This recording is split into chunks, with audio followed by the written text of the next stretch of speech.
Buenos días para todos, los bendecimos en el nombre del Señor y le damos las gracias por estar nuevamente como cada fin de semana, como cada sábado a la mañana, disfrutando no solamente de la creación del Señor, que es tan hermosa, sino de pasar este tiempo abriendo y escudriñando las Sagradas Escrituras en una nueva porción del Pentateuco, la que corresponde a hoy. Saludada y saluda al Pastor Enzo. Bueno, buen día Pastor Enzo, buen día Horacio. Estamos felices de estar juntos un Shabbat más, como cada sábado a la mañana, para poder estudiar, compartir la riqueza, las enseñanzas que Dios tiene para nosotros en este día. Bienvenidos. Buenos días Ada, buenos días Horacio. Es una bendición poder estar compartiendo con todos en esta linda mañana. Saludo a toda la gente que nos está viendo en las distintas plataformas, como por ejemplo Retorno TV, horaciocornelli.com, el Facebook y también en este caso YouTube. Buenos días para todos. Hoy es el día 11 de marzo y es el día 18 del mes 12. Estamos a 11 días más o menos de que finalice este mes y comience un nuevo año bíblico con un ciclo festivo que es importante saberlo, conocerlo, obedecerlo, cumplirlo y que en su momento también estaremos hablando de ello. Prepárese con la lapicera, con el anotador, con la Biblia y mucha atención porque hay cantidad de cosas hermosas hoy para poder compartir. Bueno, tenemos una para allá de las que contienen mayor cantidad de temas y temas tan importantes, tan fundamentales para nuestra vida en el Señor, en este segundo éxodo que vamos transitando, habiendo salido del Egipto del mundo, del dominio del faraón Satanás y caminando hacia la tierra prometida. Bien, ya entonces le dejamos el lugar a Ada para que nos diga el nombre de esta porción, lecturas, temas de la porción y que comience ya con el desarrollo de los temas. Bien, la porción de esta semana es la número 21, lleva por nombre Kititza, que significa cuando tú levantes, en referencia al censo que está descrito en esta porción. Abarca Éxodo 30:11 al 34:35, Primera de Reyes 18 del 1 al 39, Ezequiel 36 del 16 al 38, Lucas 11 del 14 al 20, 2 Corintios 3 del 1 al 18. Una porción riquísima, como decíamos, y todo esto va a hablar sobre el dinero del rescate. Los temas que básicamente abordamos es el dinero del rescate, el lavacro, la descripción de este último elemento del tabernáculo. Dios vino hablándole a Moisés sobre la construcción del tabernáculo y los elementos. Acá vamos a ver que le hace referencia al lavacro, a la confección o a la preparación del aceite de la unción y del incienso sagrado, el llamamiento de Bezaleel y Aholiab, la celebración del Shabbat, el incidente o el gran pecado del pueblo del becerro de oro, el tabernáculo de reunión o la tienda de Moisés, el pacto renovado, la advertencia contra la idolatría de Canaán, las fiestas anuales y finalmente Moisés y las segundas tablas de la Torá. Así que, como decimos, una porción llenísima de enseñanzas, de simbolismo y de aplicación para nuestra vida. Como decía el Pastor Enzo, esta porción también habla de las fiestas y hacia allí vamos, ¿no? Estamos muy cerquita de comenzar un nuevo año bíblico con la serie de fiestas tan importantes para cada uno de nosotros. Por eso siempre hablamos de la preparación de estas fiestas, de poder llegar preparados a ellas. Bien, comenzamos con el capítulo 30. La primera parte se refiere al censo, ¿sí?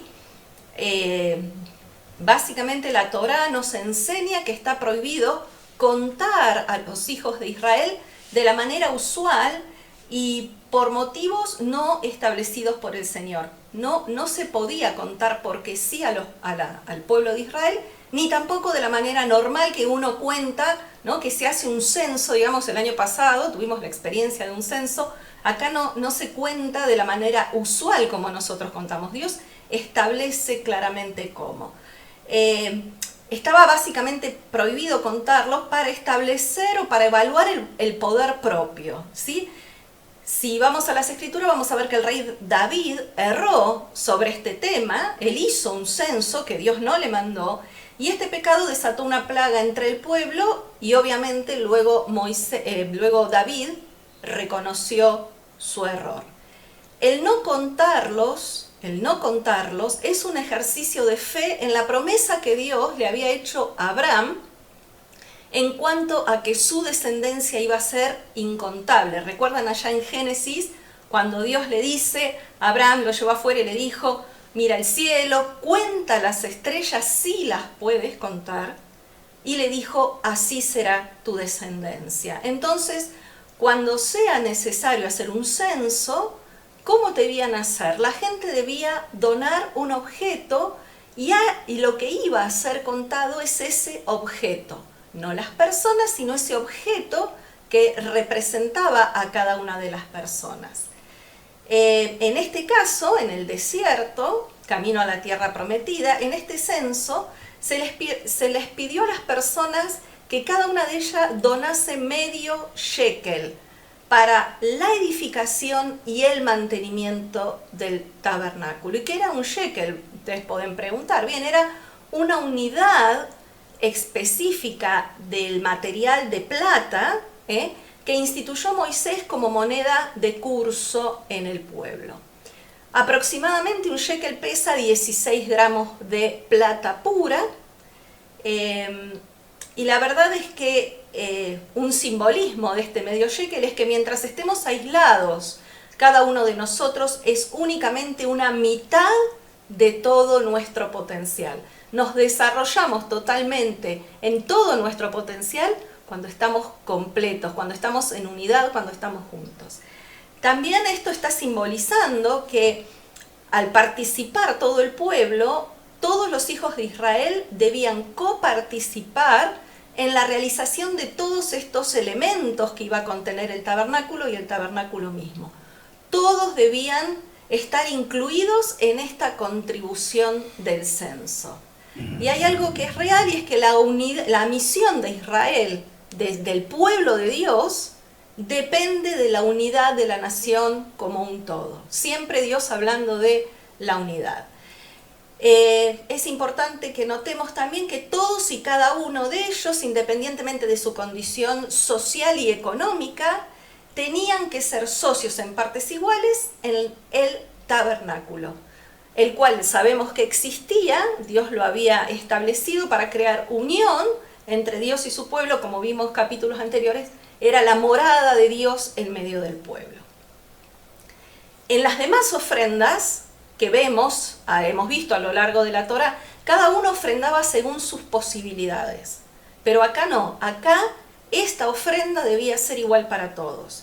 Con ella se compraban las víctimas para los sacrificios, la harina, el incienso, el vino, el aceite, todo lo que se necesitaba para que el tabernáculo funcionase y se pudiera rendir culto al verdadero, al único Dios de Israel. Qué bueno, qué buena introducción, ¿eh?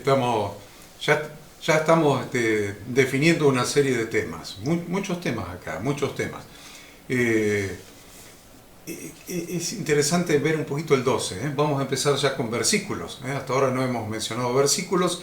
Vamos al versículo 12 que dice: cuando tomes el número de los hijos de Israel, o cuando levantes, cuando levantes, Kitizá, el número de los hijos de Israel, conforme a la cuenta de ellos, cada uno dará a Yahweh el rescate. Y ya empiezan a subrayar el rescate de su persona.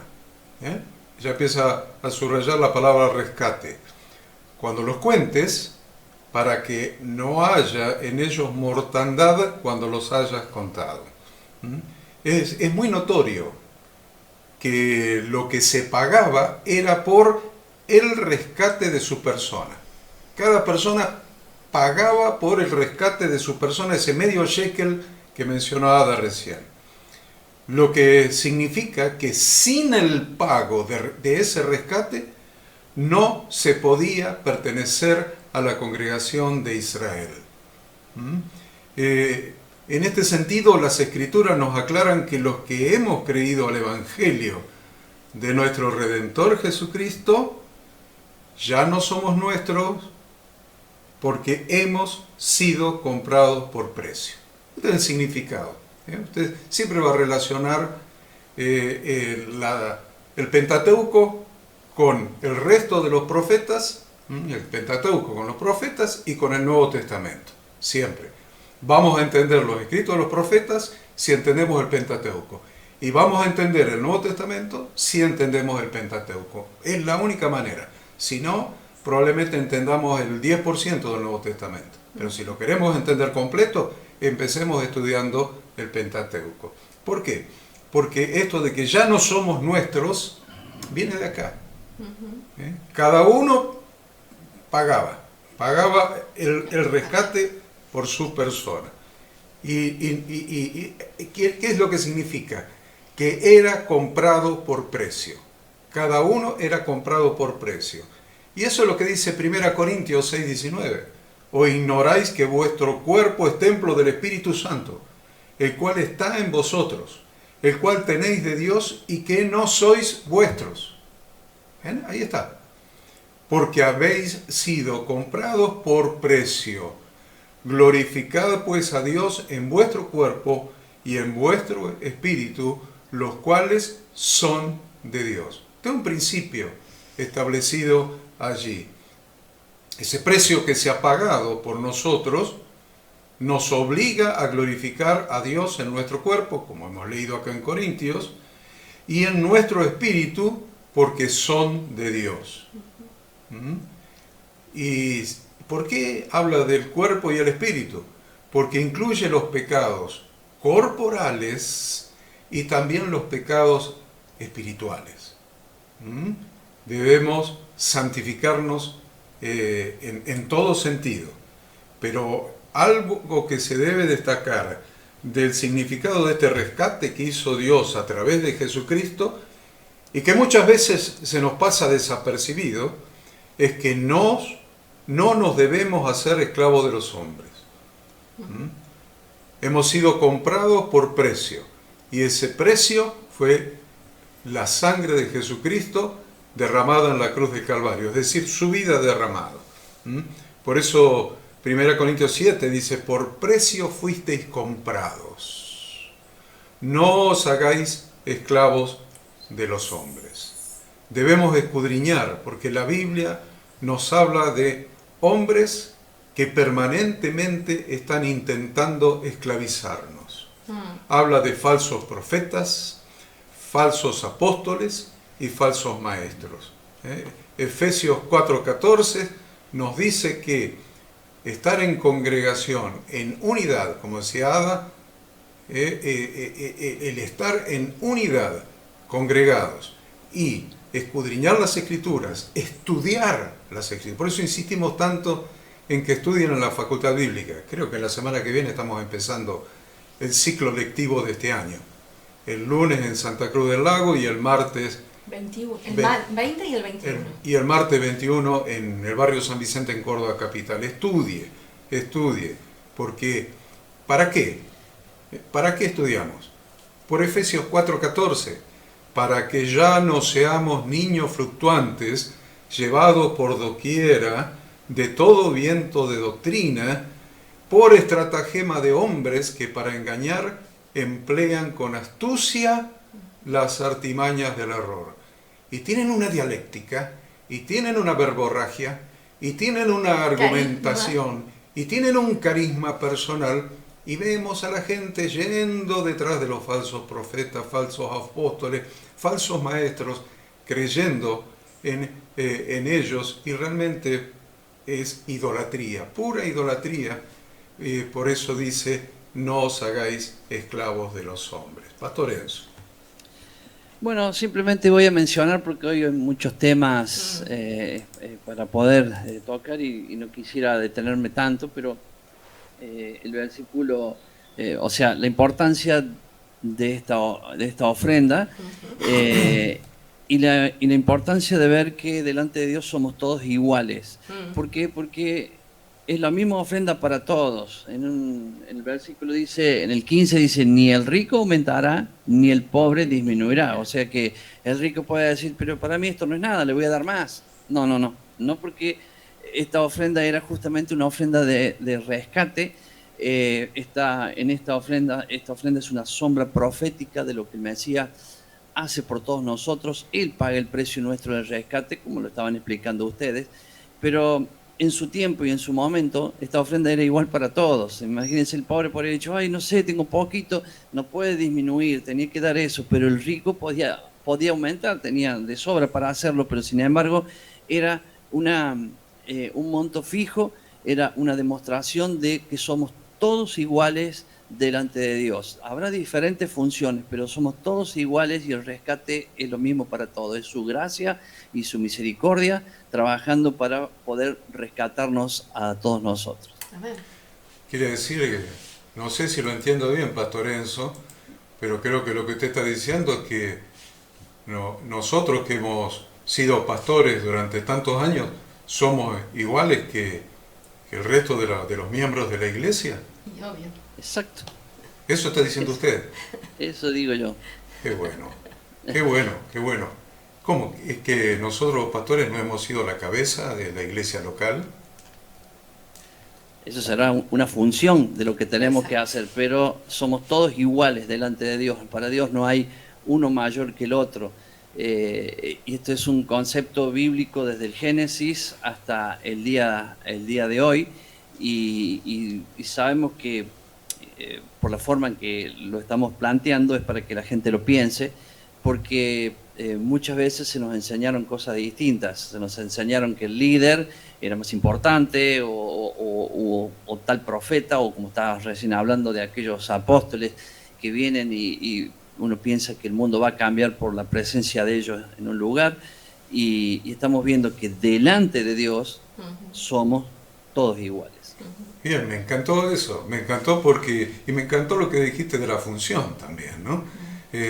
Porque el cuerpo de Cristo tiene una sola cabeza. Ningún pastor es cabeza de nada, eso seguro. Si quiere ser cabeza de algo, que sea cabeza de su hogar. Ahí sí la Biblia afirma que el sacerdote es cabeza de algo, cabeza de su hogar.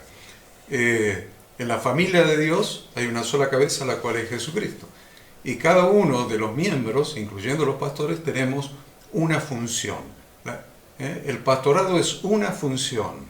El ser plantador o apóstol, que es lo mismo, plantador de nuevas iglesias, enviado a plantar nuevas iglesias, esa es la definición bíblica de apóstol, también es una función, son funciones. Y cada miembro del cuerpo de Cristo, como sacerdotes en ejercicio, cada uno tiene una función. O sea que me quedo más tranquilo porque ahora ya sé que lo mío es una función.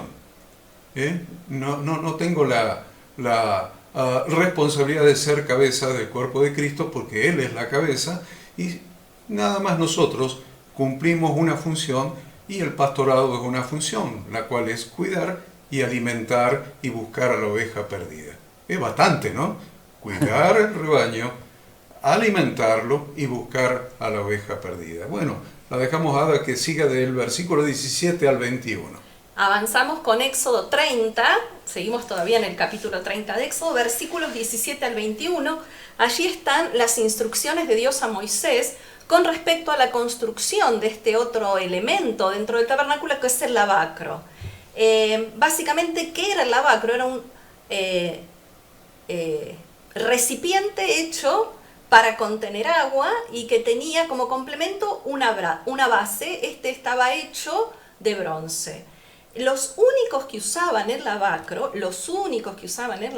eran los sacerdotes para hacer sus lavamientos, los cuales no se hacían introduciendo ellos la mano a ese recipiente. Ellos no metían sus manos dentro del lavacro, sino que con un jarro más pequeño quitaban agua, sacaban agua del lavacro y lavaban sus manos y sus pies.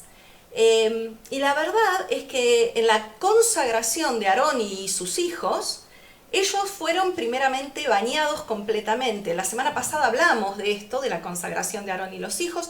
Vuelve a repetirse en Levítico capítulo 8. Ese lavamiento se hacía al momento de consagrarse una vez y para siempre. Pero en el desarrollo del ministerio, los sacerdotes tenían que lavarse cada día las manos y los pies. Por lo tanto, lo que el lavacro nos enseña es que hay necesidad de limpieza diaria. Juan 13:10, Jesús le dijo a Pedro, el que está lavado no necesita sino lavarse los pies, pues está todo limpio, y vosotros limpio estáis, aunque no todos. Y la verdad es que esto nos muestra la perfecta relación que hay entre el lavacro y la palabra de Dios. ¿Por qué? Porque Juan 15:3 dice, ya vosotros estáis limpios por la palabra que os he hablado. Entonces este lavacro es un gran símbolo de la palabra de Dios, por lo tanto de Yahshua, que es la palabra hecha carne, esa palabra que diariamente nos limpia. La manera de descubrir suciedad en nuestra vida, para poder limpiarnos, es hacerlo a través de la palabra de Dios, porque es una autoridad superior a la conciencia. Nosotros muchas veces justificamos nuestros actos, nuestras reacciones, nuestras maneras de ser, pero sin embargo, el parámetro, la medida es la palabra de Dios. Cuanto más nos acercamos a la palabra, más en evidencia queda nuestra suciedad. Por lo tanto, la santificación es el resultado del contacto constante con las Sagradas Escrituras. El proceso de santificación va de la mano la palabra de Dios trabajando en nuestras vidas a través del obrar del Espíritu Santo, figura fundamental en toda esta porción, tanto de la Parashá como de la Haftará, como del Nuevo Testamento, ¿no? La función tan importante del Espíritu Santo en nuestras vidas, en nuestros corazones. Algo interesante es que habíamos visto que el altar de bronce representa la cruz de Cristo, por eso se lo llamaba el altar del sacrificio, ese altar que estaba permanentemente ardiendo, al cual todo israelita podía venir. Por otro lado, el lavacro representa la palabra de Dios que va produciendo en nosotros este proceso de santificación. Cada vez que los sacerdotes iban a entrar al lugar santo, primero tenían que pasar por el lavacro de bronce. Y esto ocurría tanto cuando entraban, cada vez que entraban a ministrar en el lugar santo y cada vez que salían para ministrar en el altar de bronce. Ellos estaban continuamente lavándose. También observemos que el altar de bronce, dijimos, estaba accesible a todo el pueblo, pero sin embargo el lavacro solo estaba disponible para el sacerdote. Es decir, que todas las personas pueden ser perdonadas a través del sacrificio realizado por Jesús una vez y para siempre. Pero para servir es necesario que lo hagamos en santidad, pasando previa y permanentemente por el lavamiento de la palabra en nuestras vidas. Todo pecador encuentra perdón de los pecados, una vez y para siempre, en el cuerpo y la sangre que Cristo derramó. ¿Sí? Encontramos perdón a través del sacrificio único y suficiente de Jesús. Y es en ese altar que es transformado de pecador en sacerdote. Estuvimos hablando muchas veces, todos fuimos llamados a ser sacerdotes de Dios. Entonces, ¿cómo pasamos de ser pecador a sacerdote? A través de la cruz de Cristo. Pero una vez que pasamos por la cruz de Cristo, siempre decimos, ese es el camino, el puntapié inicial. Empieza en nuestra vida un proceso de santificación cada día, cada instante, con la palabra de Dios que nos limpia constantemente. Algo también importante, que el lavacro fue construido con los espejos de bronce pulido de las mujeres israelitas. Cuando Israel salió de Egipto, vimos que salieron con muchas riquezas y muchas mujeres obtuvieron espejos de bronce pulido, porque en esa época no había el espejo de vidrio como el nuestro, el espejo era bronce pulido. Con esa donación de las mujeres, ese bronce pulido, se hizo el lavacro. Y la verdad es que como un espejo, la palabra de Dios revela nuestras impurezas, produce nuestra transformación y apartamiento para el servicio a Dios que se ejercitará en el lugar santo. Por eso 2 Corintios 3:18 dice: por tanto nosotros todos, mirando a cara descubierta como un espejo la gloria del Señor, somos transformados de gloria en gloria en la misma imagen como por el Espíritu del Señor. Este pasaje, este texto, corresponde justamente a la porción del Nuevo Testamento que está vinculado con este proceso de enfrentarnos a la palabra de Dios y lavarnos. Muchos creyentes no pasan más allá del altar de bronce, ignorando que fueron salvados para ser incorporados al reino de Dios. Y somos transformados en sacerdotes por la sangre de Cristo. Y ahora hay que recorrer un camino que al final los lleva a la misma presencia de Dios. Por eso decimos, el tabernáculo también hay que mirarlo como un camino espiritual que diariamente recorremos para llegar a la misma presencia de Dios.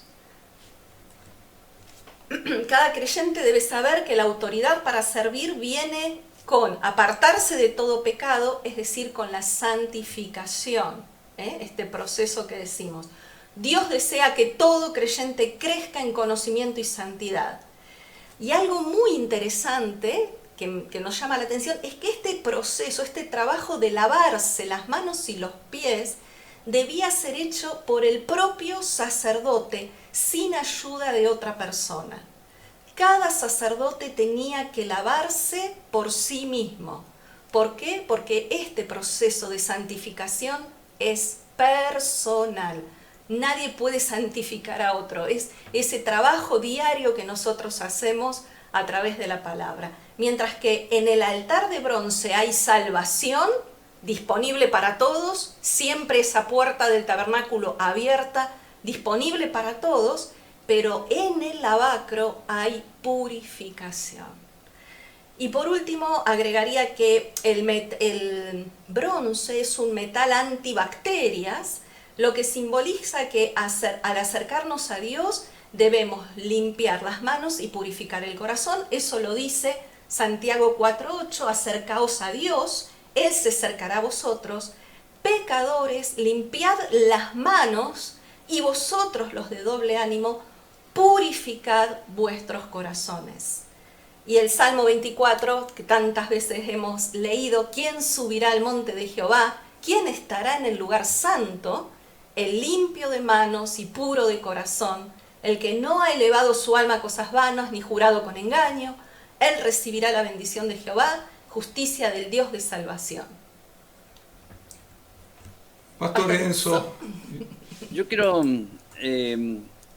mostrar una característica que para mí es importante. No es quizás sea lo central, no lo sé, pero es parte de todo de esta función del lavacro. Recién decía Ada que era de bronce, y el bronce es una aleación de cobre y de estaño, lo que le da lo que sería la forma del espejo, porque le da ese brillo al metal. El estaño es color plata más o menos el estaño, y le da ese brillo para que sea un espejo. Entonces el sacerdote tenía que llegar a tomar una jarra, sacar agua y lavarse, y constantemente mirarse, porque esa agua con el bronce formaba lo que recién decían un espejo, ¿no? Y lo que quiero destacar de esta actitud es que es mirarme yo me voy a mirar ahí, no voy a mirar cómo están los otros, sino que yo ahí me voy a mirar yo en relación a la palabra, porque ahí está hablando del agua, el agua representa la palabra, y cómo estoy yo en relación a la palabra.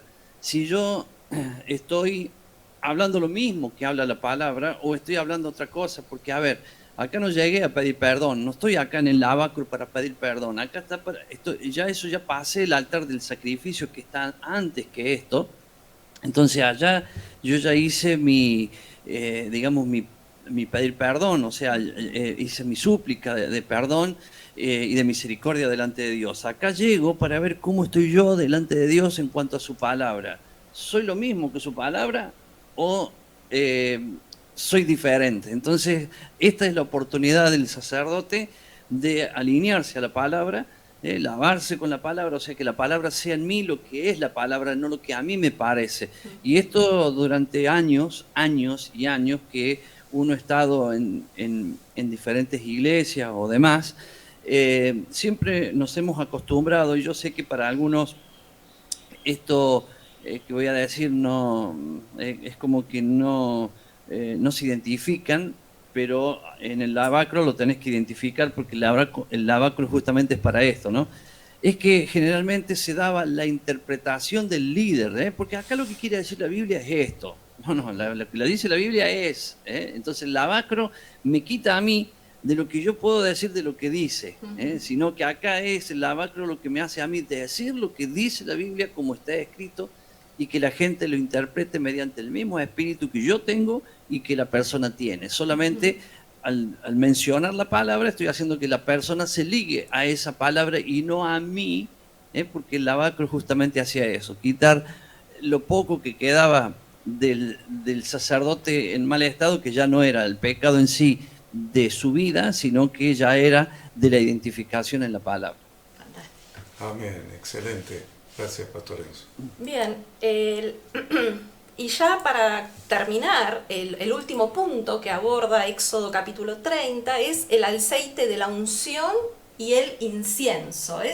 Dios le ordena a Moisés preparar una mezcla de aceite y especias que iba a ser utilizado para ungir y para consagrar tanto los elementos del tabernáculo, cada vasija del tabernáculo, como también a Aarón, a sus hijos, para que ellos pudieran realizar la función.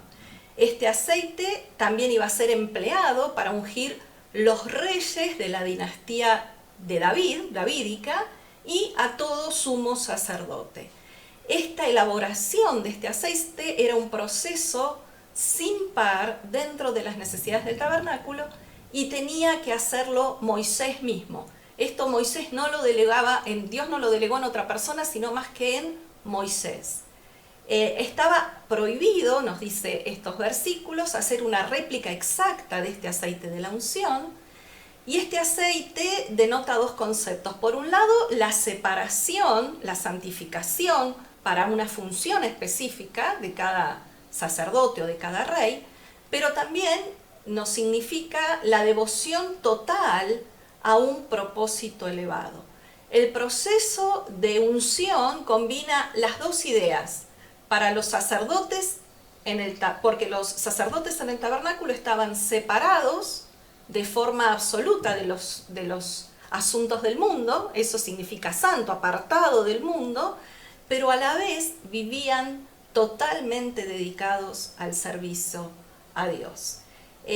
Dice que este aceite iba a estar bajo el cuidado de los sacerdotes y que el mismo pertenece a Dios. Por eso Dios dice, mi aceite. Se prohíbe que se use este aceite sobre personas que no sean sacerdotes o reyes cuya función se haya establecido en la Torá.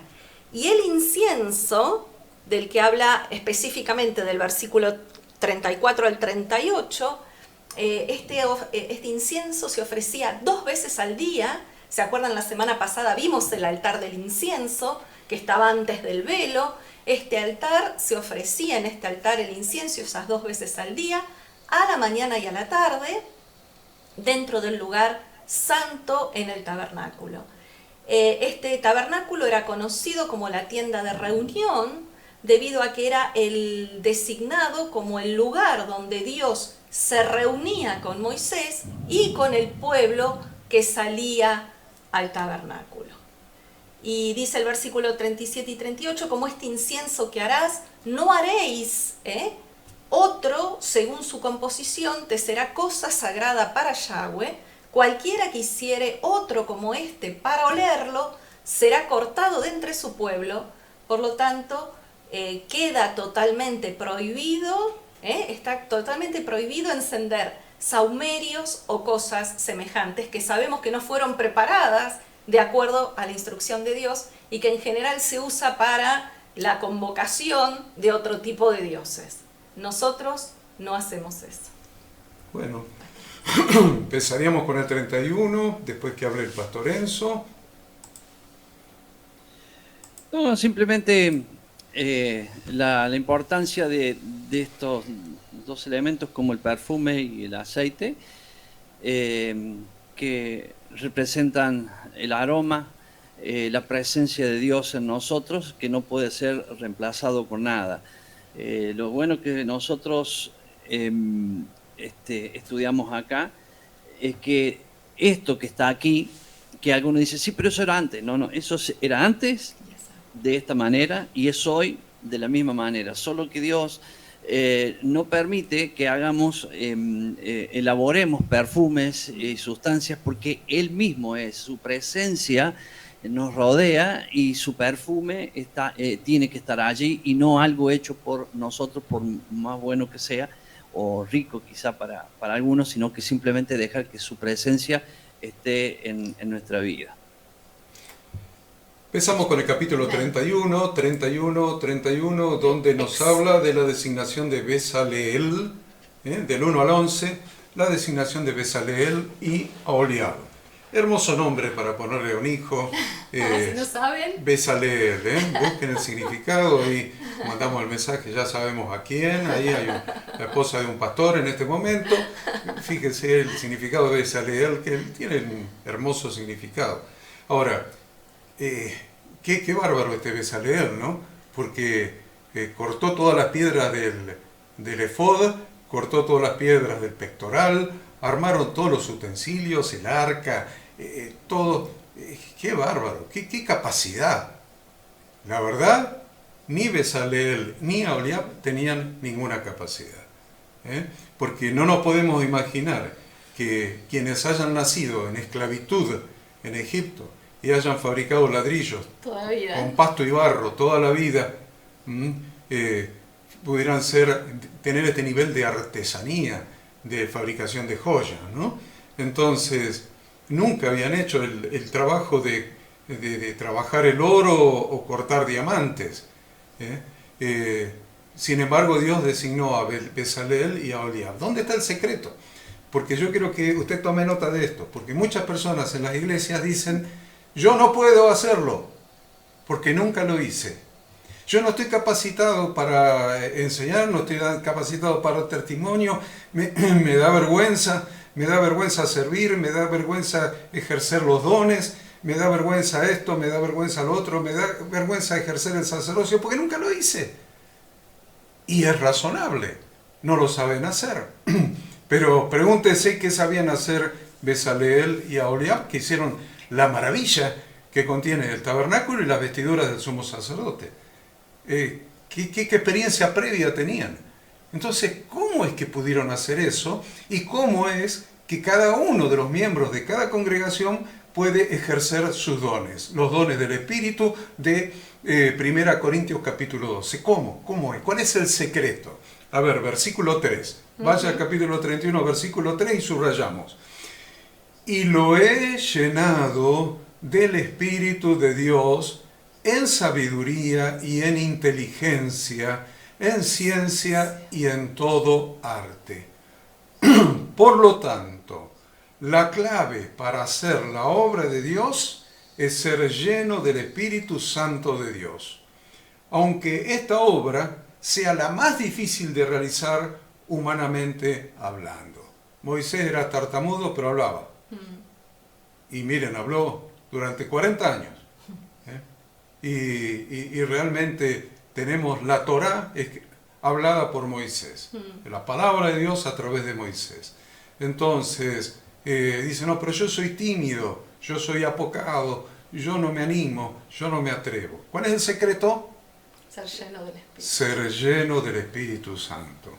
Por eso el Joel 2, 28 y 29 habla de que Dios derramaría, antes de que lleguen los tiempos que estamos viviendo ahora, o capaz que ya estamos en esos tiempos, Pastor Enzo, pero dijo que antes que lleguen estos tiempos, derramaré de mi espíritu sobre toda carne, y eso lo recoge Hechos 2, del 1 al 4, el cumplimiento de esta promesa de Joel. En Pentecostés.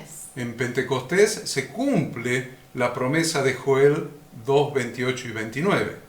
Entonces, cuando llegó ese día del cumplimiento, antes de que llegue el día que estamos esperando, el día antes de que llegue este día es cuando vino el Espíritu Santo sobre los creyentes el día de Pentecostés, y ahí eran gentes sin letras. No habían estudiado ni en el seminario de Hillel, ni en el seminario de Shammai.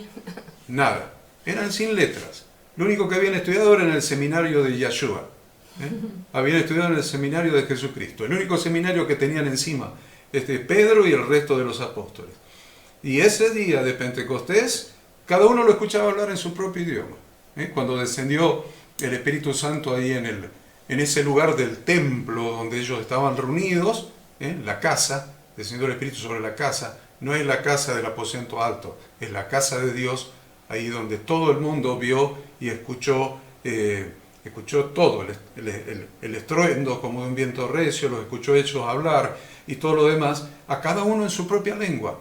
¿Eran capaces de hacerlo? ¿Se imaginan a Pedro, rústico como era, un pescador que apenas sabía tirar la red en el mar y después remendar las redes porque se les ponía vieja y se les rompía, que pudiera hablar en diferentes lenguas, en diferentes idiomas, la palabra de Dios, la Torá de Dios? Bien, eso es un aliento para todos ustedes, para que cada miembro de la congregación ejerza los dones del Espíritu que el Espíritu Santo les ha dado para edificación del cuerpo de Cristo. Ahora, ¿para qué es esa llenura del Espíritu Santo?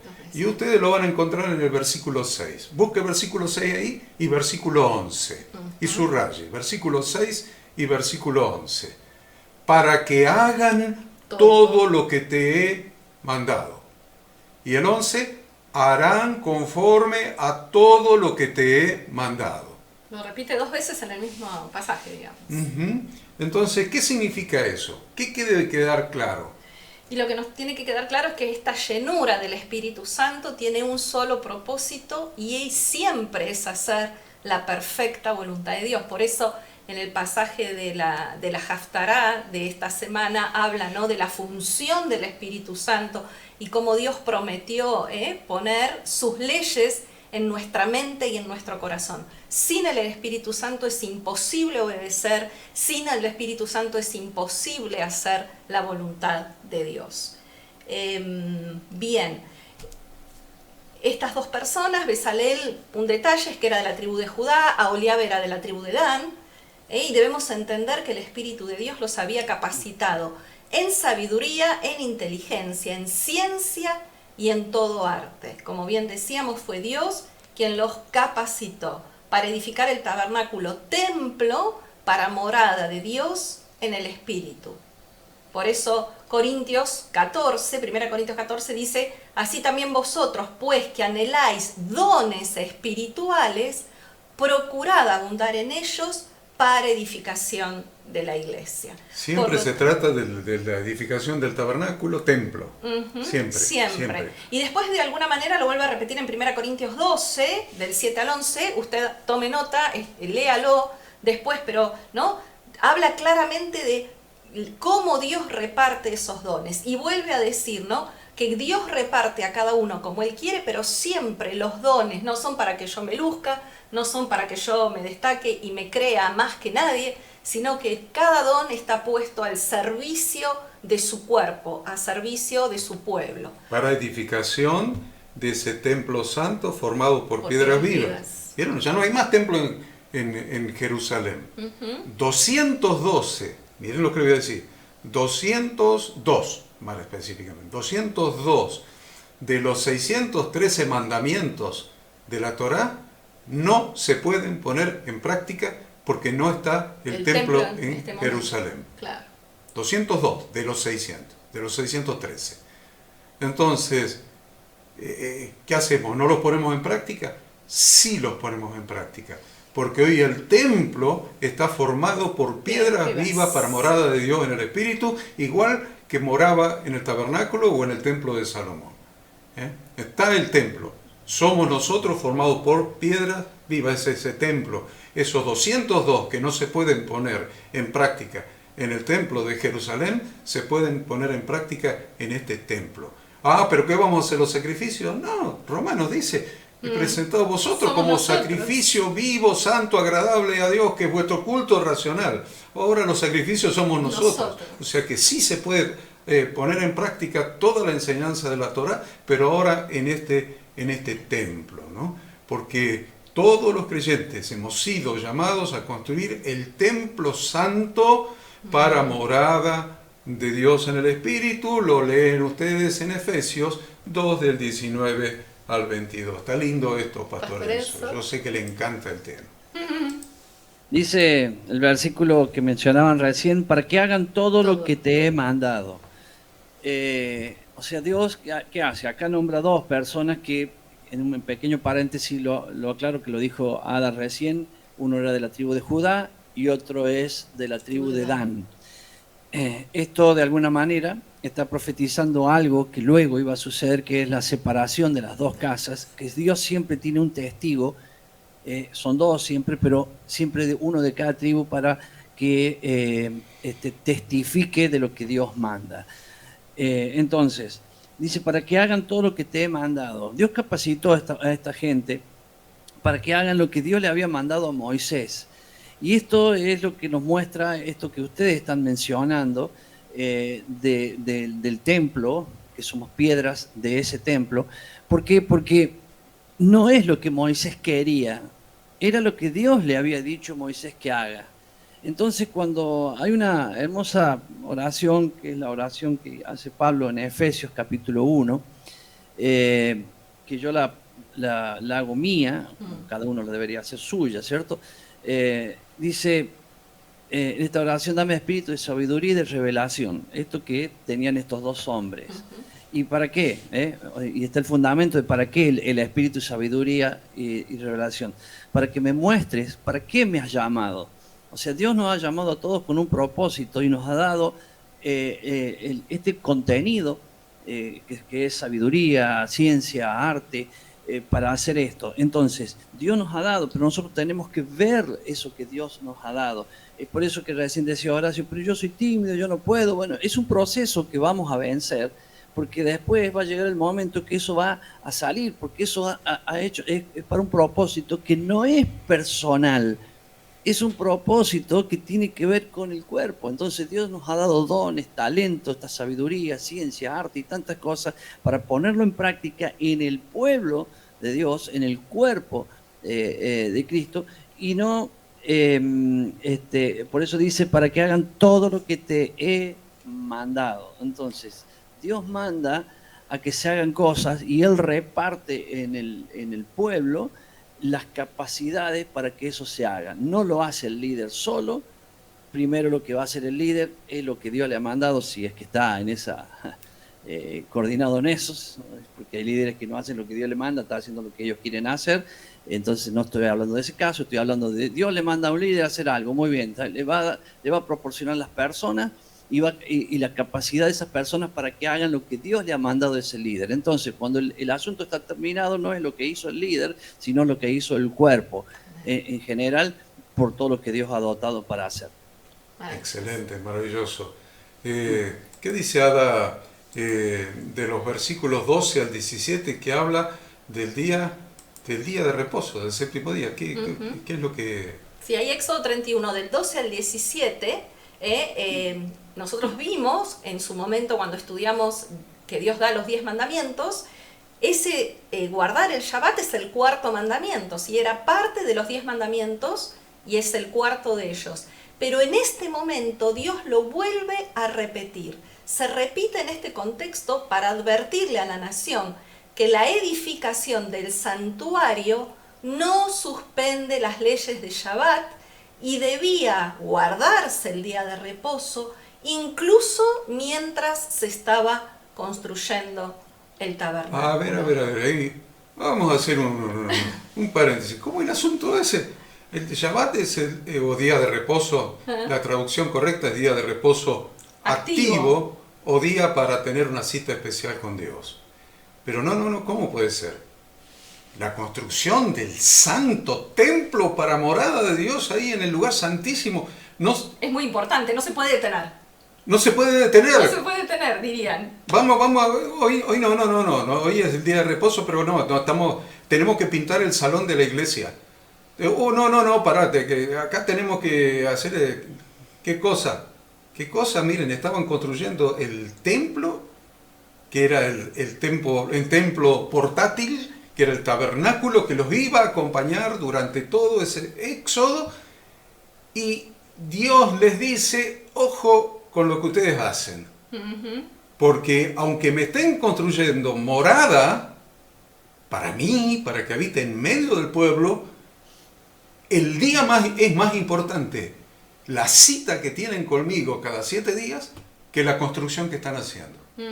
Esto es para que unos cuantos reflexionen. Dicen, no, pero esto es muy importante, así que... Bueno, no puedo dejar de hacerlo. Miren la importancia que tiene este tema, que en el medio de la construcción del tabernáculo Dios lo menciona. Por eso el versículo 13 es el que habría que subrayar. Dice, tú hablarás a los hijos de Israel diciendo, en verdad vosotros guardaréis mis días de reposo, porque es señal entre mí y vosotros por vuestras generaciones, para que sepáis que yo soy Yahweh, que os santifico. Entonces, lo primero que entendemos acá es que el día de reposo no es de los judíos, ni es de ninguna nación o religión, sino que acá claramente vemos que el día de reposo es de Dios, porque Él mismo dice, mis días de reposo, dice, guardaréis mis días de reposo. El día de reposo es de Dios. Por otro lado, habla ahí en el versículo 13 que es una señal entre Dios y su pueblo, para que sepáis que yo soy Yahweh, que os santifico. Esto era la señal de que Dios los había apartado a ellos de entre los demás pueblos, separándolos para sí y para su servicio. El dedicar un día a la semana completo para Dios, no haciendo otra cosa ni teniendo otro pensamiento, verdaderamente nos pone una señal porque nos hace diferentes a todo el resto de la gente. Nos pone la señal de que somos el pueblo que pertenecemos a Dios. Y algo muy interesante también es que dice que el Shabbat tiene por objetivo el beneficio del hombre. Por eso que Jesús mismo, Yahshua, dijo en Marcos 2, 27 y 28, el día de reposo fue hecho por causa del hombre, y no el hombre fue hecho por causa del día de reposo. Por lo tanto, el Hijo del Hombre es Señor aún del día de reposo. Qué bárbaro, ¿no? Que Jesucristo es el Señor del día de reposo. Uy, qué problema ahí, porque yo digo, Señor, Jesús, tú eres mi Señor, tú eres mi Señor, y lo canto, y lo oro, y lloro, y digo, tú eres mi Señor. Y acá está diciendo que Jesucristo es el Señor del Shabbat. Por lo tanto, este día de la semana, que comienza con la caída del sol del viernes y dura hasta la caída del sol del sábado, está separado del uso común y destinado al honor y servicio de Dios. Y si Jesús es mi Señor, también es el Señor del día de reposo, por lo tanto, no lo puedo separar. Dice, no, pero tú eres Señor mío nomás, del día de reposo no. O es del día de reposo solo y mío no.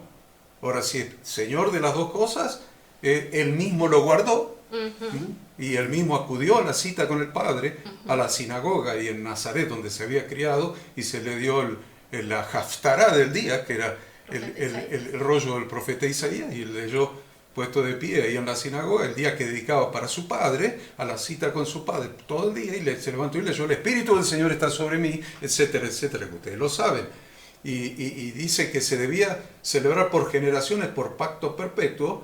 Entonces es una verdadera cita con Dios, y les aseguro que sería mejor que nos acostumbremos a celebrarlo ahora, porque si no, aquellos que tengan el privilegio de ser arrebatados por el Señor en su segunda venida y desciendan con Él en las nubes para establecer su reino milenial en esta tierra, van a tener que estar durante 1000 años, cada 7 días, celebrando el día de reposo, y cuando les llegue la primera vez se van a mirar y van a decir, ¿y ahora qué hago?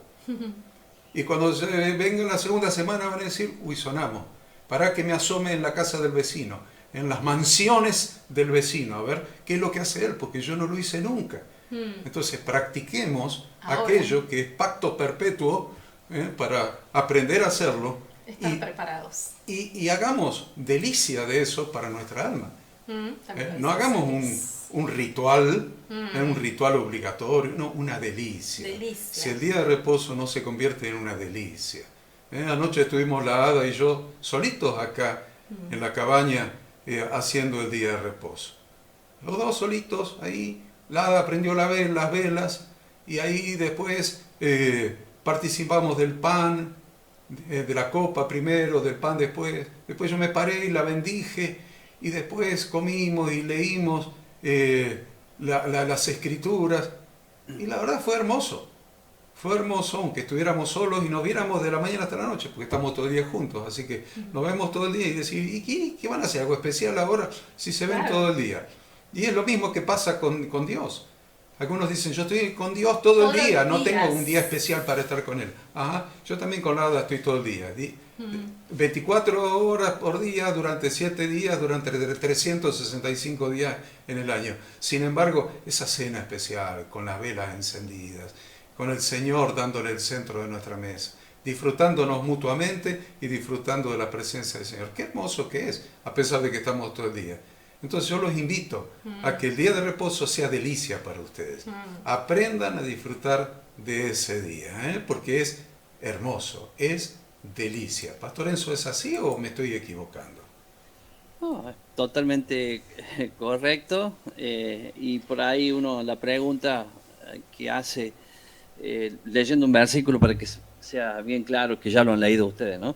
Dice, y hablarás a los hijos de Israel diciendo, en verdad vosotros guardaréis mi día de reposo, porque es señal entre mí y vosotros por vuestras generaciones.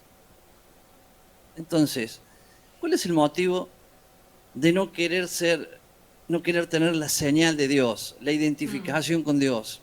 Que justamente es esto.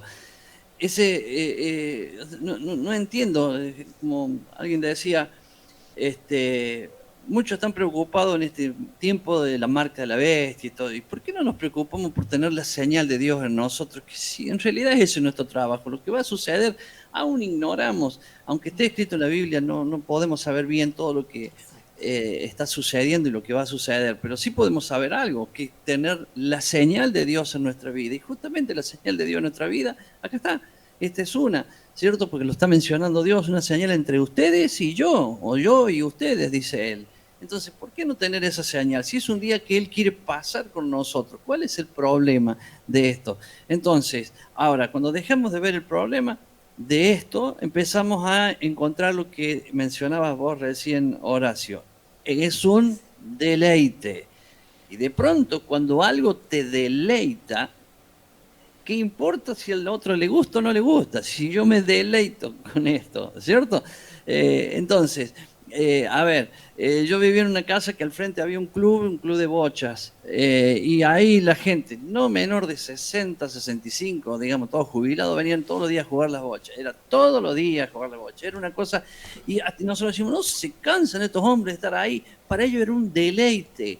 Está bien, no lo voy a comparar con este deleite que estamos hablando ahora, que es mucho mayor, ¿cierto? Pero entonces, cuando a mí algo me deleite, cuando algo a mí me gusta, porque ya lo empecé a experimentar, y encima es una señal entre Dios y yo, ¿cómo yo voy a despreciar este gran ofrecimiento de Dios hacia nuestra vida? Y la gran oportunidad que decíamos de este proceso de lavamiento por la palabra lo podemos hacer especialmente en el día de Shabbat, y la práctica de la edificación mutua, porque cada uno de nosotros nos reunimos en familia de la fe y nos seguimos edificando mutuamente. Bueno, del Shabbat podemos hablar muchísimo más. Sí, solamente voy a mencionar algunas excusas que a veces recibimos, principalmente de líderes. No, yo no puedo estudiar... no puedo estudiar las escrituras, no puedo estudiar en la facultad bíblica porque no tengo tiempo. No tengo tiempo porque, claro, como la visión bíblica es que los pastores deben trabajar secularmente para sostenerse, como lo hacía el apóstol Pablo, entonces no tengo tiempo porque tengo que trabajar secularmente, más servir como pastor en la iglesia, no tengo tiempo para estudiar. Yo les aviso, el día de reposo empieza el viernes a la caída del sol y termina el sábado a la caída del sol, y eso suma 24 horas. Miren si tienen tiempo para estudiar la palabra de Dios. Dice, yo no puedo estudiar una materia y estoy 6 meses para estudiar una materia que se estudia en un mes. ¿Por qué no puedes estudiarla en un mes? Porque no tengo tiempo. ¿Cómo es entonces? No estás guardando el día de reposo porque no estás dedicando el día a estudiar la palabra de Dios, a tener comunión con Dios. Sí lo puedes hacer. Sí lo puedes hacer. Tenés 24 horas por semana para estudiar, para orar, para estar en comunión con los otros hermanos. Sí lo puedes hacer. El no lo puedo hacer es una excusa que a nosotros no nos afecta. Pero, ¿qué va a decir el Señor cuando te presentes ahí en su trono y le des esta excusa tan frágil? Bueno, versículo 18, en el versículo 18 Moisés recibe las segundas tablas con los 10 mandamientos. Las primeras. Recién estamos con las primeras. Estamos con las primeras. Estamos con las primeras, ya me fui a la segunda. Claro. El versículo 18 dice, y dio Dios, ¿no? Yahweh a Moisés, cuando acabó de hablar con él en el monte de Sinaí, 2 tablas del testimonio, tablas de piedra, escritas con el dedo de Dios. Los 10 mandamientos que Dios había declarado, los había declarado de palabra. Sí, inclusive. No es que ahí los dice por primera vez, ya los había declarado de palabra cuando hace el compromiso de bodas. Exacto. El compromiso de bodas, como que el novio encuentra a la novia, encuentra Horacio a la hada y le dice, hada, este es nuestro compromiso de bodas, ¿sabes? Nos vamos a comprometer a esto, a esto, a esto y a esto. Y ellos dijeron, entonces, haremos. ¿querés? Sí, claro, ¿Querés? haremos y obedeceremos todo lo que Dios dijo. Ah, bueno, ya me dijo que sí, ¿ven? Ahora me dijo que sí, entonces Dios le dice a Moisés, venite para acá arriba, que yo te lo voy a escribir, el mismo pacto de bodas, te lo voy a escribir. Te lo voy a dar por escrito. Te lo voy a dar por escrito en 2 tablas. Porque viste, como nos olvidamos tan fácil los seres humanos. Y ese escrito lo vas a guardar en el arca de mi presencia, en el arca del pacto. Miren qué interesante cómo se llamaba, arca del pacto. ¿Por qué? Porque ahí adentro estaban guardadas las tablas del pacto. Y dice, y tráeme 2 piedras, no me traiga una sola, tráeme 2. Porque todo contrato se hace con una copia para cada parte. Acuérdense de esto, todo contrato se hace con una copia para cada parte. Un contrato de alquiler, bien, tiene un locador y otro locatario. Bueno, cada contrato una copia para 2 partes. Entonces, yo sé que a veces nos muestran las 2 tablas y está del mandamiento 1 al 5 acá y del 6 al 10 en la otra, pero no es así. Dios las escribió de ambos lados. De ambos lados, léalo ahí, está escrito. De ambos lados. Escribió a lo mejor 5 de frente y 5 al dorso de cada tabla. Y en la otra tabla 5 al frente y 5 al dorso. Entonces, así los escribió de ambos lados. ¿Por qué? Porque eran 2 copias del contrato. Eran 2 copias de la Ketubá. La Ketubá es el pacto de bodas de Dios con su congregación. Entonces, ¿por qué guardó las 2 copias en el arca del pacto? Porque estaban los querubines siendo testigos de que Dios había escrito en la Ketubá y la esposa había dicho todo lo que Yahweh Dios ha dicho, eso haremos. Entonces, pero evidentemente cuando bajó Moisés del monte, ya la esposa, la novia, estaba en adulterio, estaba adulterando con otro Dios, con el becerro de oro, que a lo mejor lo había traído al modelo de Egipto. Ella estaba en adulterio.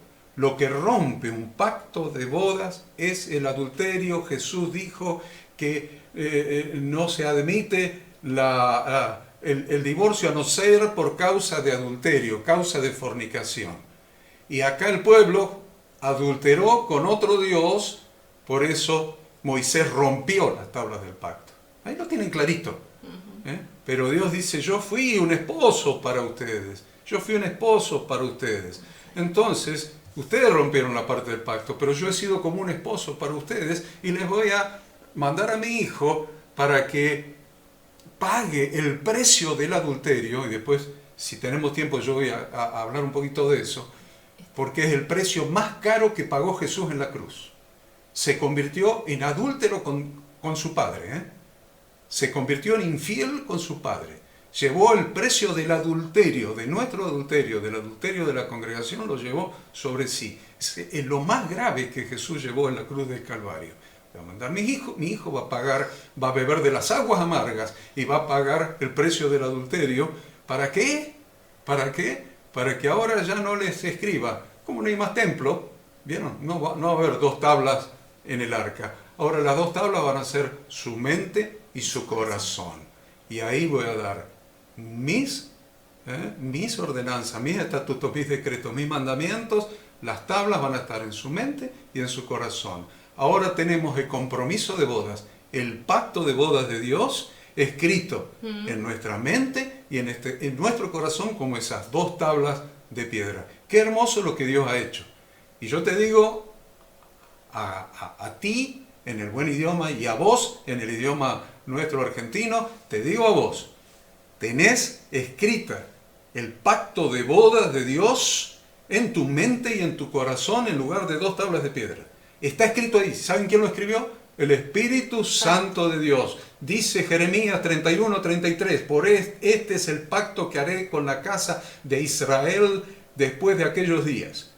Dice Yahweh, daré mi ley en su mente y la escribiré en su corazón, y yo seré a ellos por Dios y ellos me serán por pueblo. Ahora se ha renovado el pacto en la sangre de Cristo. Qué hermoso que es saber que el Espíritu Santo ha escrito la ketubá, el pacto de bodas de Dios con su pueblo en nuestra mente y en nuestro corazón, y ahora sí nos invita a ser fieles a Él para vivir y vencer, y el que venciere heredará todas las cosas, y yo seré su Dios y Él será mi hijo. Qué hermoso que es como terminamos nosotros el capítulo 31 y el pastor Enzo nos agrega.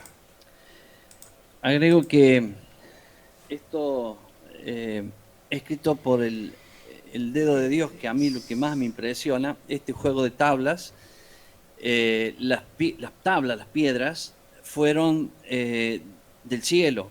O sea, Dios le dio a Moisés la tabla, las piedras del cielo, y las escribió con su dedo, como dice Horacio, de los 2 lados. No es que quiera adelantarme, pero después que las rompe, está rompiendo las piedras del cielo. Y Dios le dice, bueno, cuando ya lo vamos a ver dentro de un ratito, cuando le dice, sube, pero trae vos las piedras. O sea, las piedras ya tenían que ser, lábrate las piedras. O sea, él tuvo que armar 2 juegos de piedras armadas como eran las otras, y las tuvo que labrar, darle forma para subir de nuevo y que Dios vuelva a escribir en las tablas, pero ya con piedra de aquí abajo. Esto nos muestra algo simple, sencillo, que aquello roto no se puede armar. O sea, lo que se rompió, siempre queda un antecedente de eso, de que nosotros no podemos cambiarlo. Es por eso que cuando Dios nos perdona nuestros pecados, Él los perdona, sí, los cubre, pero están ahí. Nosotros no podemos olvidar lo que hemos hecho. Estamos esperando a aquel tiempo, ese gran Yom Kippur, o el día del perdón, o la expiación completa, que Dios nos dará un cuerpo nuevo donde ya no tendremos memoria de aquello que hemos hecho. Pero sí saber esto, que Dios sí puede hacerlo. Aquello que nosotros hemos hecho, que Él nos perdonó, pues Él se olvidó de eso. Y eso tenerlo bien claro, que Él sí puede olvidarse, nosotros no. Y tenemos que cargar con eso hasta el día que seamos completamente salvos y libres de toda esta situación. Maravilloso. Bueno, antes que la Ada nos hable un poquito de Aarón, yo quiero decirles que por qué se construyó el becerro de oro. Ya estamos en el 32, del 1 al 6. Fue porque al demorarse Moisés de descender del monte, el pueblo quería un sustituto, pero debido a la demora, ellos mismos lo dicen, se demoró. El interpretar la demora de Yahshua en regresar es motivo y ocasión para que algunos se endurezcan más en su maldad o pierdan su fe en el Evangelio y busquen religiones paganas o filosofías de hombres o religiones humanas con interpretaciones humanas de las Escrituras. Sin embargo, 2 Pedro 3:9 nos dice que el Señor no retarda su promesa, según algunos la tienen por tardanza, sino que es paciente para con todos nosotros, no queriendo que ninguno perezca, sino que todos procedan al arrepentimiento. Y vamos a dejar que Ada nos hable un poquito de Aarón, porque hay tanta bibliografía, tanta literatura, la literatura judía defendiendo a Aarón todo el tiempo, diciendo pobrecito Aarón, era inocente, era una víctima de esta manga de idólatras. Bueno, que nos hable un poquito Ada de Aarón, que fue el que construyó el becerro de oro, no tengan duda. Versículo 5, Éxodo 32:5 dice: viendo esto Aarón edificó un altar delante del becerro y pregonó a Aarón y dijo: mañana será fiesta para Yahweh. Entonces Aarón obviamente sabía que estaba cometiendo un gran error y él asumió que si se resistía el pueblo lo iba a matar. Y esto a su vez agravaría aún más pecado y el pecado de ellos y la rebelión. Entonces, ¿qué hace Aarón? Empieza como estrategia, trata de ganar tiempo y dice: bueno, júntenme los adornos de oro de las mujeres. Y la verdad es que no vemos a Aarón decir una sola palabra para disuadir al pueblo de su intento, sino que aparentemente aprueba esta idea. Esto es un caso típico de lo que se llama la psicología de masas, ¿no? Que es cuando vemos una gran muchedumbre capaz de excesos que resultarían impensables para individuos sensatos. Esto lo vemos por ahí en una hinchada de fútbol, en alguna protesta, ¿no? Cuando se empieza a hacer, juntándonos en masa, cosas que de manera individual seríamos incapaces de hacer. Bien, es probable que ellos hayan aprendido de los egipcios a representar a su deidad en forma de becerro, porque uno dice: ¿y por qué un becerro? Bueno, acuérdense las formas, ¿no?, que tenían los dioses en Egipto. Y Ezequiel 28 dice: ellos se rebelaron contra mí y no quisieron obedecerme. No echó de sí cada uno las abominaciones de delante de sus ojos, ni dejaron los ídolos de Egipto. Y dije que derramaría mi ira sobre ellos para cumplir mi enojo en ellos en medio de la tierra de Egipto. Acá claramente, ¿no? Ezequiel nos muestra lo que Dios decía: eran gente idólatra, venían de Egipto y estaban acostumbrados a adorar ídolos. Y lo que es peor es que ellos cambiaron la gloria de Dios por la imagen de un buey que come hierba. Eso lo dice Salmo 106, del 19 al 23, dice: hicieron becerro en Horeb, se postraron ante una imagen de fundición. Así cambiaron su gloria por la imagen de un buey que come hierba. Olvidaron al Dios de su salvación, que había hecho grandezas en Egipto, maravillas en la tierra de Cam, cosas formidables sobre el Mar Rojo.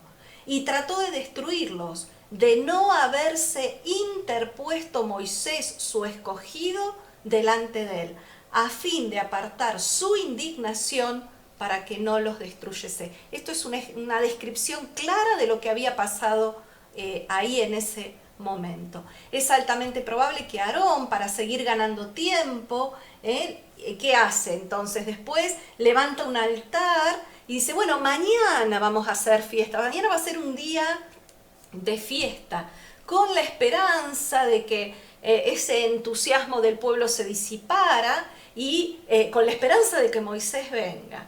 Ellos cometieron no solamente idolatría, sino que cometieron actos inmorales, están descritos allí en nuestro pasaje, y la verdad es que ellos quebrantaron el primero y el segundo mandamiento, no adorar a ningún otro Dios, ni hacerse imagen alguna de Dios. Qué impresionante, ¿no?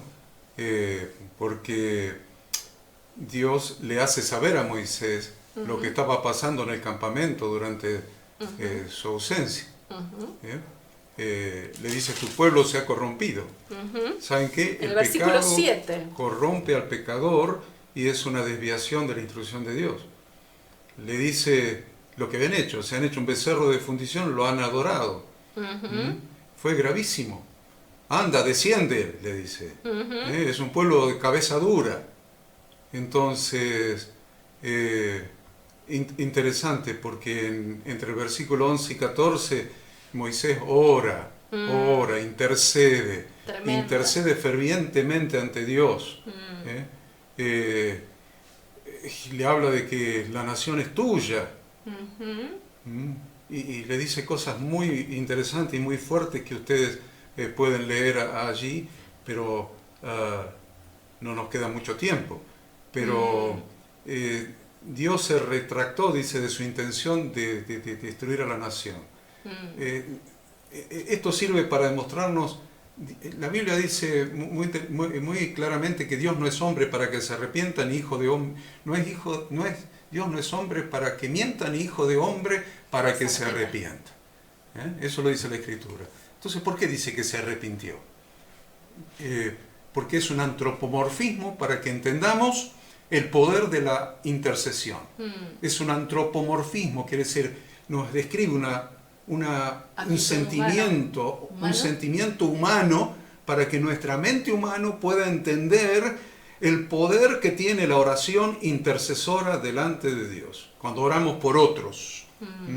Entonces, es un antropomorfismo, lo mismo que después cara a cara. Es otro antropomorfismo. Dios es espíritu. No tiene rostro humano. Son antropomorfismos para que podamos entender la figura. Entonces, Dios siempre está dispuesto a perdonar. Eso es lo que nos muestra. Siempre está dispuesto a perdonar. Entonces, por eso Moisés insta al pueblo al arrepentimiento, a la teshuvá. Por eso dice en el versículo 14, entonces Yahweh se arrepintió del mal que dijo que había que hacer a su pueblo. No, ya lo aclaré, es un antropomorfismo. Es lo mismo que el ejemplo de Yahshua con María en el Nuevo Testamento. Miren cómo entendemos el Nuevo Testamento si entendemos el Antiguo. Y Yahshua le dice, aún no ha llegado mi hora para empezar a hacer milagros, María. A su mamá.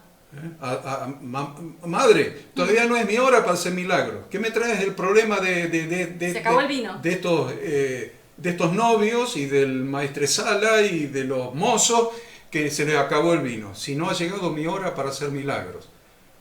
Ahora, ¿qué cambió la actitud? No, ella sabía. Pero nos demuestra el poder, porque María, la madre de nuestro Redentor, dijo, haced todo lo que os dijere. ¿Cuál es el poder de la fe? En el arrepentimiento del pueblo vemos el poder de la intercesión, de la oración intercesora de Moisés. Y en María vemos el poder de la fe. Dijo, haced todo lo que Él os dijere. Y Jesús hizo que esa hora de Él, que todavía no había llegado, se hiciera la hora al unir su hora con la hora de la fe de María. Ahí tienen dos cosas importantes. Es para desarrollarlo en 1 hora y media, 2 horas, este tema solamente. Pero ustedes tienen el poder de la oración intercesora y el poder de la fe. Y agrego algo, en esa oración, como decía Horacio, podemos después estudiarla cuando estén todos juntos por la tarde, este modelo de oración, por decirlo así, que hace de intercesión. Pero me encanta el versículo 12, porque Moisés dice, ¿por qué han de hablar los egipcios diciendo, para mal los sacó, para matarlos en los montes y para raerlos de sobre la faz de la tierra? vuélvete del ardor de tu ira y arrepiéntete de este mal. Acá vemos siempre en esta oración de intercesión, no solamente Moisés intercediendo a favor del pueblo, sino fundamentalmente siempre el deseo de Moisés era que el nombre de Dios no sea mancillado, que las naciones no digan, ese es un Dios que dice una cosa y hace otra, que los prometió librar y no los libró, que los prometió llevar a buena tierra y los exterminó en el camino. Dios siempre, Moisés lo que hacía era resguardar el nombre de Dios, que el nombre de Dios no fuera mancillado. Ese era uno de sus principales objetivos. Y esto es un modelo para todos los líderes de la iglesia. Sí. Tu actitud está orientada a quedar bien vos o está orientado a que el reino de Dios, el nombre de Dios, Yahweh, Yud-Hei, Vav-Hei, que el nombre de Dios no sea mancillado. Porque Moisés siempre estaba defendiendo el nombre de Dios. Siempre. Mire, no castigues a este pueblo. Son cabezas duras, sí señor. Son idólatras, sí señor, lo merecen, pero no los castigues para que tu nombre, Señor, no sea mancillado. Entonces, si nosotros ponemos como líderes eso en nuestra prioridad, muchas de las cosas que hacemos no las haríamos. Muchas de las cosas que hacemos no las haríamos. Porque tendríamos la honra y el honor del nombre de Dios en primer lugar. Entonces, muchas cosas no haríamos. Moisés lo que hizo del versículo 15 al 19, rompió las tablas. Ya lo dijimos recién, ¿no? Se quebró, como que quebró el pacto de bodas. Pero yo quiero decirles algo importante con relación a quebrar las tablas. Dios nunca se divorció de su esposa. Dios nunca se divorció de su esposa. Dios no es bígamo, no es polígamo. Dios no se divorció de su congregación que es Israel. Fue, es y será la esposa con la que hizo el pacto de bodas. No podemos decir ni insinuar bajo pena de blasfemia contra el Espíritu de Dios que Dios se divorció de la esposa con la que hizo el pacto de bodas en el monte Sinaí, para luego, según enseña la teología del reemplazo, casarse con una mujer idólatra por naturaleza, adúltera, fornicaria por naturaleza, que es la llamada iglesia gentil. No hay un reemplazo. Lo que hay es la renovación del pacto en Jesucristo y el injerto a través de Jesucristo de nosotros los gentiles en la esposa con la que Dios hizo el pacto de bodas en Sinaí. Único pacto de bodas, el único pacto de bodas que hizo Dios, porque Dios sigue siendo un Dios de pacto que guarda su pacto de bodas por 1000 generaciones. Deuteronomio 7:9, siendo el mismo Dios de pacto que guarda el pacto de bodas por 1000 generaciones. Suponete que una generación dure 70 o 80 años, como dijo el pastor Enzo en varias enseñanzas. Suponete la mínima, 70 años. Son 70.000 años. La raza humana sobre la tierra no tiene 70.000 años, ni la va a llegar a tener. Entonces, quiere decir que Dios guarda su pacto de bodas para siempre. Para siempre. ¿Le gusta esto mucho al pastor Enzo? Yo lo sé. Yo lo sé. El versículo 7, que ya lo hemos leído, son cosas que me van quedando en el camino, que me gustaría decirlas. Dice, Yahweh dice a Moisés, anda, desciende porque tu pueblo que sacaste de la tierra de Egipto se ha corrompido. ¿Qué había hecho? Bueno, aquí había un líder que era Aarón, el pueblo, esperando ya, pensando que Moisés no venía más, buscando otro líder. Queremos que nos hagas algo para adorar. Y bueno, Aarón les hizo un becerro, o sea, consintió con lo que el pueblo quería. Y dijo, pero ahí está, ¿ves? Lo quiso santificar a la cosa y dijo, vamos a hacer fiesta a Yahweh. Mañana va a ser fiesta a Yahweh. Entonces, cuando Dios ve eso, dice, anda, ve, porque tu pueblo se ha corrompido. Acá la corrupción es hacer fiesta a Dios que Dios nos manda. ¿Por qué? Porque Dios manda a hacer fiesta. Y hacer fiesta cuando Dios nos manda es corromperse. La gente siempre busca que el líder, o el líder busca también congraciarse con la gente, y ahí es donde ejerce esta corrupción que Dios está diciendo aquí. Nosotros tenemos que manejarnos en obediencia. Lo que la Biblia dice es lo que nosotros tenemos que hacer. Es obvio que esto trajo consecuencias muy grandes, muy serias, que es todo lo que venían hablando ustedes hasta este momento. Ahí provoca lo que es la intercesión de Moisés, que Dios mismo lo provoca, porque le está diciendo, deja, los mato a todos y te hago un pueblo nuevo. Moisés podría haber sacado los hombros así para atrás, tener una actitud de Aarón equivocadamente ahí, y decir, mira lo que va a ser Dios, un pueblo nuevo para mí. Y sin embargo lo que Dios quería era que el corazón de Moisés saliese a la luz e intercediera, se pusiera a la brecha, ¿cierto?, de lo que estaba sucediendo. El corazón de Dios siempre fue en la misericordia y en la gracia hacia su pueblo, pero solo también busca gente que haga brecha, que se pare, que inste, que haga esto para enseñarnos a nosotros a hacer lo mismo en este tiempo. Hoy vemos cantidad de situaciones en las iglesias, y digo las iglesias porque habla de corromper, y ahí donde el pueblo de Dios tiene que decir, algún día ya está, esta gente lo que está haciendo, algún día Dios los va a destruir. No, sino justamente pararnos en la brecha e interceder por ellos, porque Dios no quiere la destrucción del pecador, sino que el pecador se vuelva al arrepentimiento.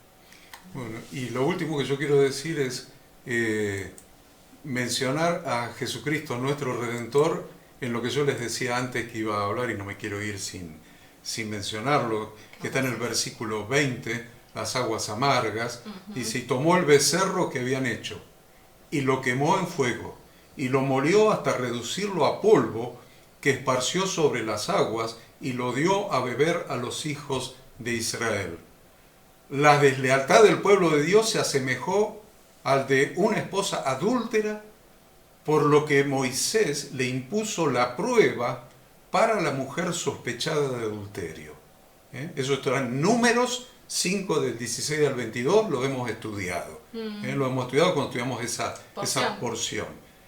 Moisés le impuso la prueba al pueblo, esa prueba que Dios había dado para la mujer sospechada de adulterio.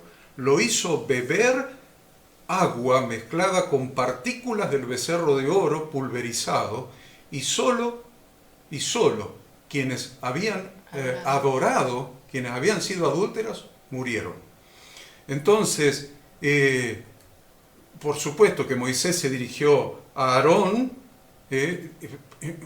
culpándolo, por supuesto. Claro. Como un líder de tal magnitud, como lo era Aarón, podía haber hecho lo que hizo. Pero con un propósito. Siempre en Dios está este propósito, siempre, que se llama Teshuvá.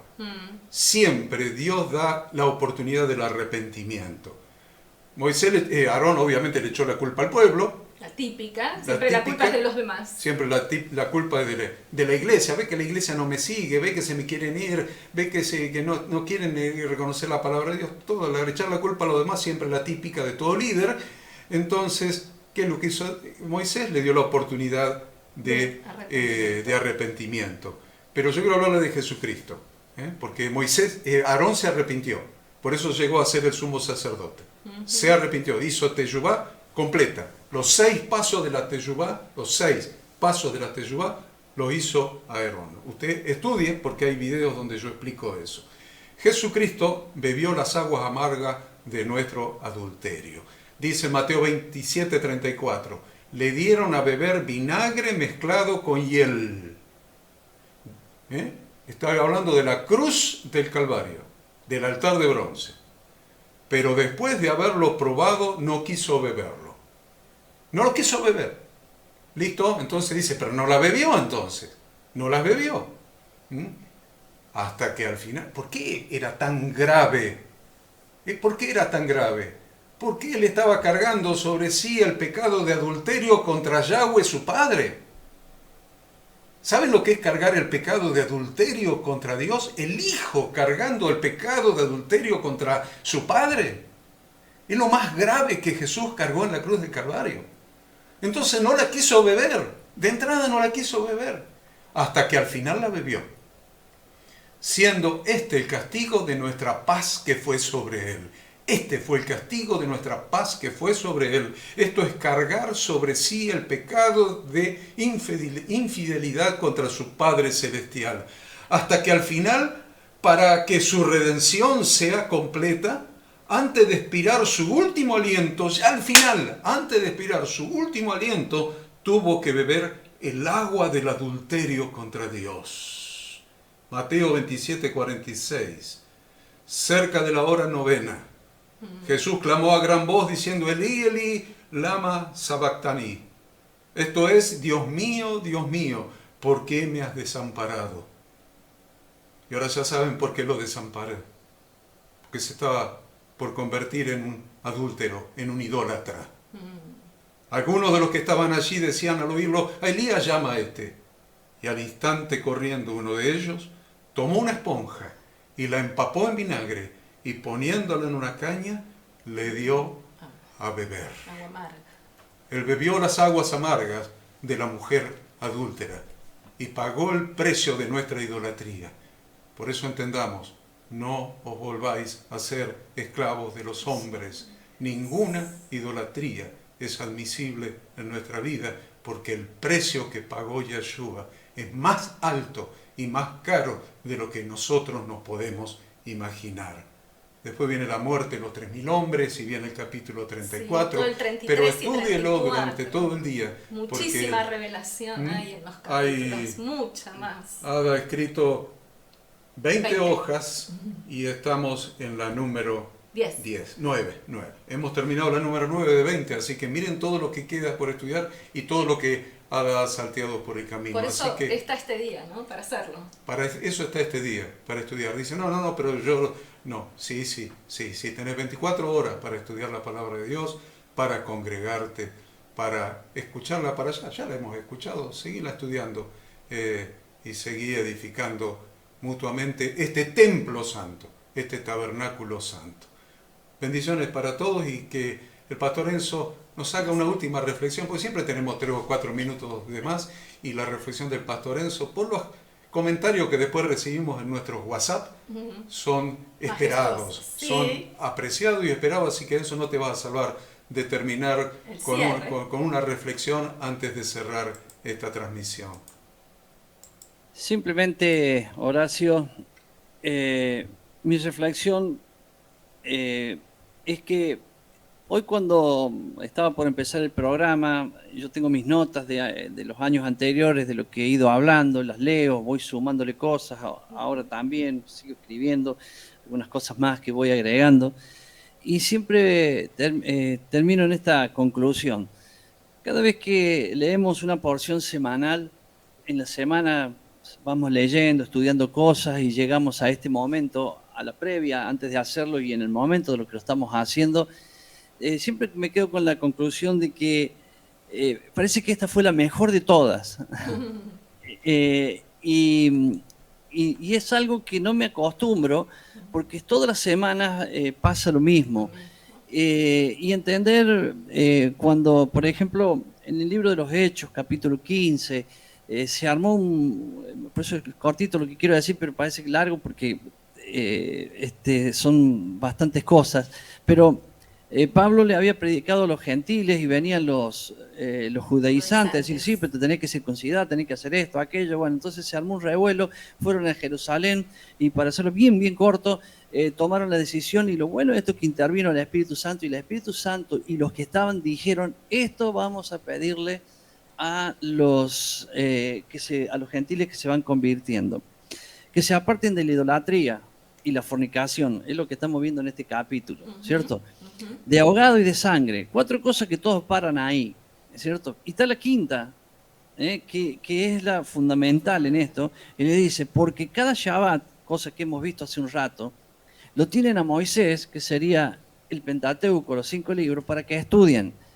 O sea, estamos hablando que el Espíritu Santo, junto a los apóstoles, en el momento más importante, porque ya estaban los apóstoles e incluido Pablo, y el Espíritu Santo, o sea, todos juntos dijeron esto, ¿no? Las 4 primeras cosas que ya las dije, pero para mí esta es la más importante. Y cada sábado y cada Shabbat estudien el Pentateuco. O sea, esto, por eso quería cerrar con esto, que es para mí algo tremendamente importante. ¿Por qué hacemos esto nosotros cada Shabbat? Porque el Espíritu Santo de Dios y la base apostólica, que incluido Pablo, en medio de todos los apóstoles, determinaron que cada Shabbat nosotros tenemos que estudiar el Pentateuco. Amén. Amén, amén. Qué buena reflexión para el cierre. Solamente les pido de una manera especial que estudien las palabras de Moisés cuando dijo: quita mi nombre del libro de la vida, o borra mi nombre del libro de la vida. Estudien eso, porque eso es muy, muy importante, porque muchos han interpretado que el libro de la vida es el Pentateuco. Entonces, borra mi nombre de la Biblia. No es borra mi nombre de la Biblia, es borra mi nombre del libro de la vida eterna. Mire Apocalipsis 3:5, mire Apocalipsis 21:17, mira Apocalipsis 19:7 y 8. Mire que estamos hablando del libro de la vida eterna. Por favor, les ruego, estudien durante el día qué significado tiene el libro de la vida y enfatice la posibilidad de ser borrado del libro de la vida, porque Apocalipsis 3:5, el mismo Jesús establece eso.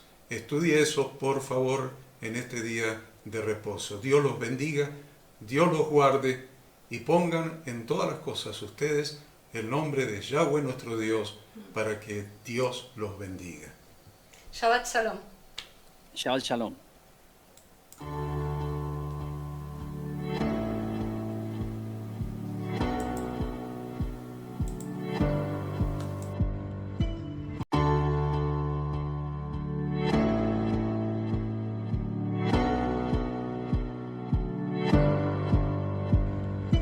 Queremos que tú también conozcas esta herramienta que durante los últimos 18 años ha sido útil para las iglesias de todo el mundo de habla hispana, capacitando cientos de siervos de Dios.